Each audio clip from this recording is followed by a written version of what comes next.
orelhas levantadas, ou ter um tamanho impressionante, ou uma mordida mortífera, ou apenas uma pele enrugada.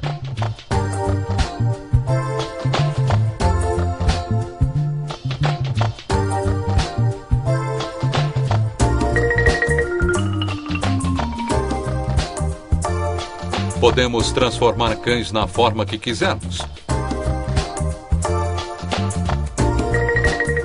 Criamos sitters irlandeses como caçadores de aves, com patas longas e um nariz aguçado.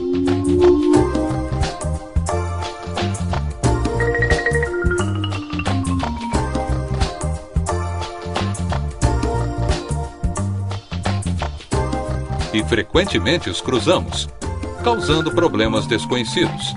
Os Basset precisam de patas curtas para caçar na mata densa. Algumas vezes nos deixamos levar por alguma ideia. A ideia de criar cães apenas pela aparência é relativamente nova. No passado, nós os criávamos para nos ajudar na caça, como a do javali selvagem na Itália.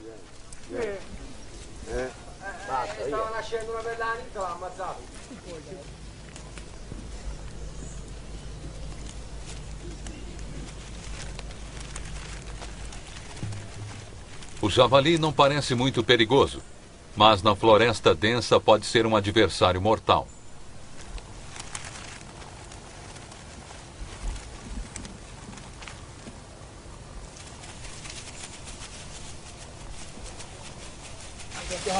O líder da matilha humano dá o comando e os cães entendem o que precisam fazer.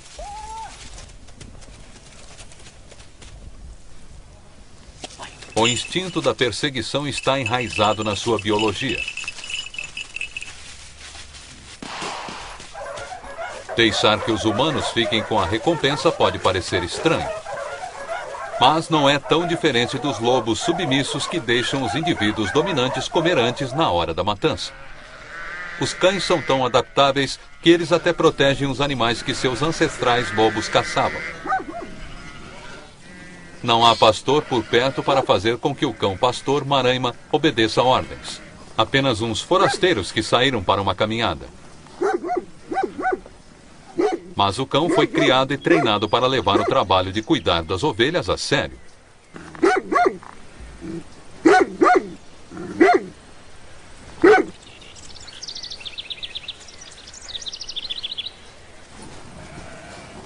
Estes cães pastores mantêm um tipo de perímetro defensivo em movimento.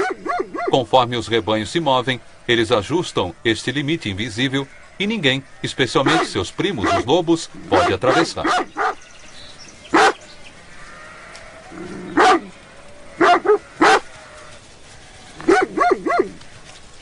A raça deu aos cães um temperamento para este trabalho, mas isto exige treino também.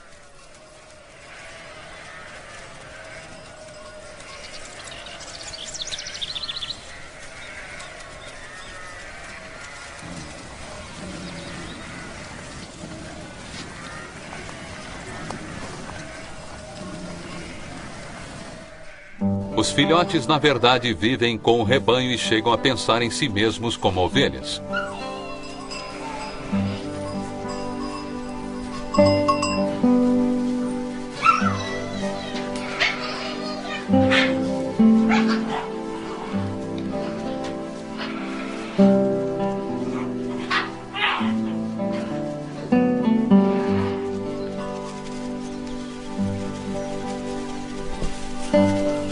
São criados para parecerem com as ovelhas em tamanho e cor. As ovelhas tornam-se sua matilha e os cães vigiam as antigas presas como se fossem da família.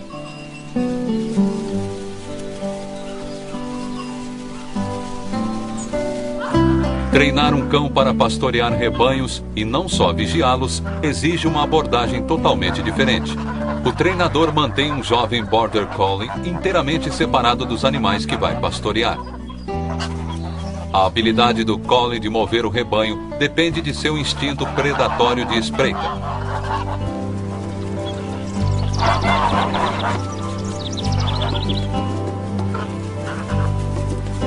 No início, os filhotes querem apenas brincar com a mãe.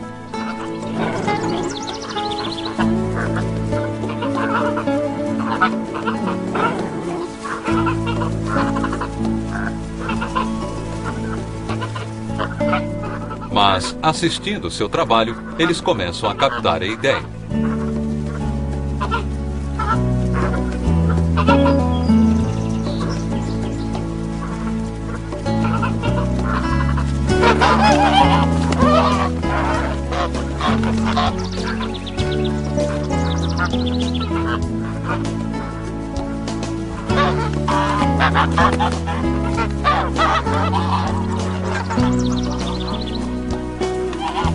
O que ocorre com o cão pastor Moraima e os Border Collie é incrivelmente complicado. Olha, estamos falando de um cão que acha que é uma ovelha. Ou é um lobo que de algum modo esqueceu como matar?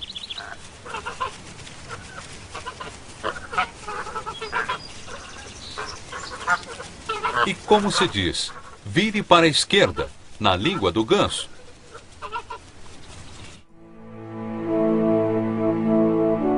Aqui está outra complicação. Imperadores e reis criavam seus cães principalmente para serem bons caçadores, mas achavam que os cães deviam ser bonitos também.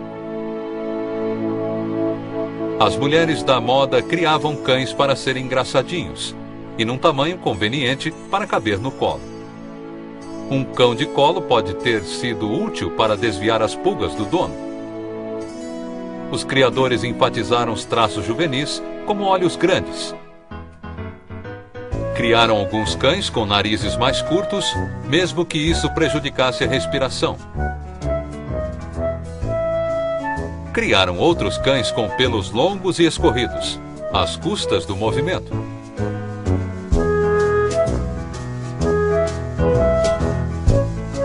A criação distorceu o crânio original do lobo em formas extraordinariamente variadas.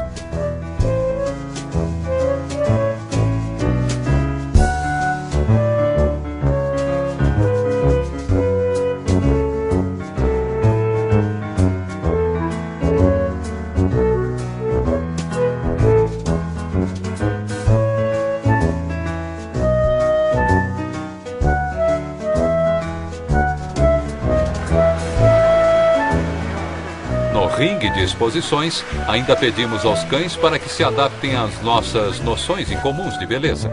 E os amamos por isso.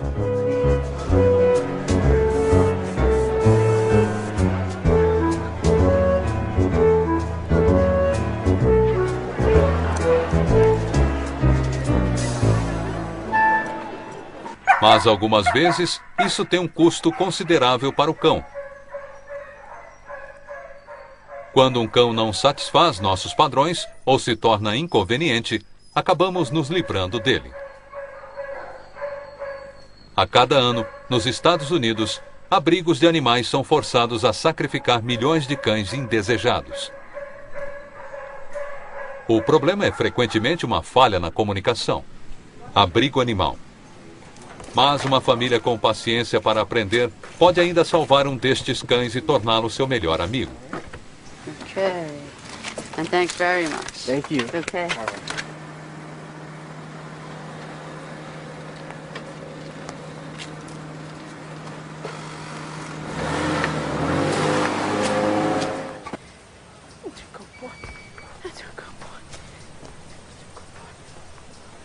O treinador de cães, Brian Kilcommons, trabalha em abrigos para treinar cães e ajudá-los a se adaptarem.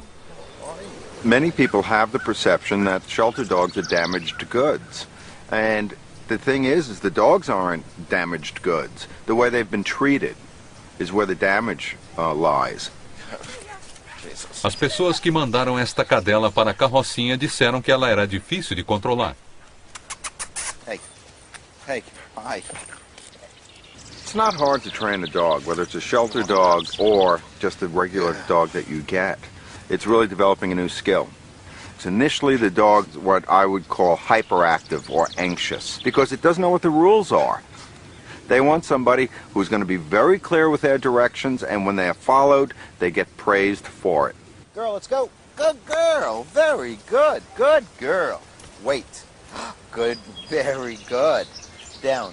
And you see a metamorphosis of the true dog's nature coming out. Stay. Good girl. Very Dogs really good get up girl. every morning wanting to please us. Our job is really teaching them how to do that. This dog breaks my heart. And the reason why is she's been so abused. You know, yelling and hitting. They adopted her and they returned her due to behavior problems. Hitting and yelling is anger. It's not training. And if you look at her, girl, dogs don't have that reflex unless they've been whacked and they've been hurt. Down. Good girl. Good. Wait. Good girl. Encolher-se faz Good. parte da linguagem corporal dos lobos também. É um modo de escapar da agressão. Good girl. Mas há formas melhores de um cão se comunicar e uma pequena sessão pode fazer a diferença. I know. Okay. Good. Um pouco de paciência e confiança entre as duas espécies pode salvar a vida deles e a nossa.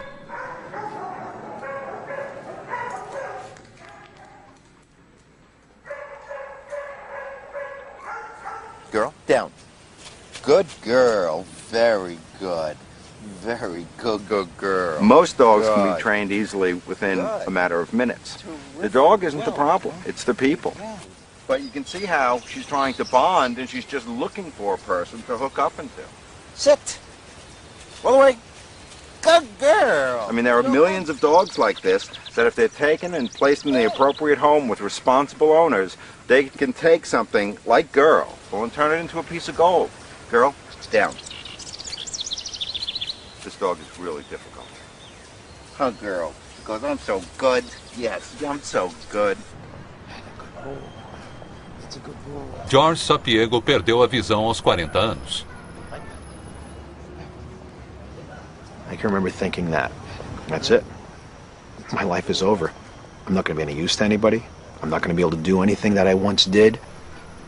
Mas tudo mudou no dia em que George deu seu primeiro passeio com seu novo cão para cegos, Carl. What I decided I was going to do is that I was going to walk from my wife's office to my parents' house. Now understand, this is a town that I grew up in, so I knew every street corner, I knew every inch of the walk. And it was about a 1.5 mile walk, but I felt without a doubt with the training that I had just received that I could do it, so I was very confident. We were to work as a team. Good boy. Stay. Forward. His job was to keep me safe. My job was to navigate us there correctly. And I can remember walking down the street and all of a sudden hearing to my right a very, very, very large vehicle pass by. I don't know if it was a school bus or a truck, but I got to tell you, it felt like that vehicle was probably ready to come right over the top of us. And I can remember just standing there in total fear because I actually lost my orientation. So in my mind, I instantly started to think, okay, I have to turn around now and I have to get back to my wife's office, back where it's safe. I wasn't sure which way backwards was anymore because I got so overcome with fear. I can remember my trainer saying to me, George, whenever you reach a point that you're confused or you think that you're very scared and you don't think you can make it, he says, I want you to hold this one thought in your mind. Always trust the dog. He'll never let you down.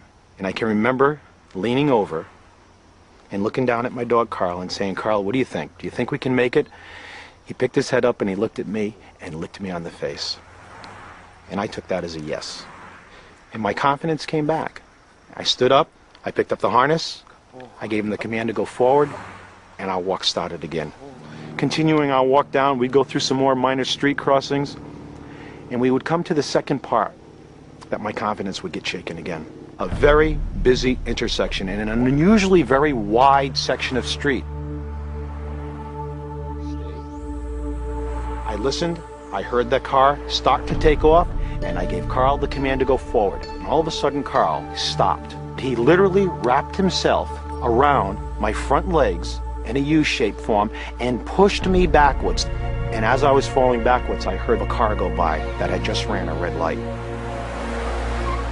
And I can remember thinking to myself, if I had been traveling with a white cane, I think I would have gotten killed, and I don't think I'd be here today talking. And we'd continue to cross the street then, and we'd come to this next little tiny street called Brook Street. And I knew, without a doubt, that 70 feet on my left would be the gate of my parents' front yard.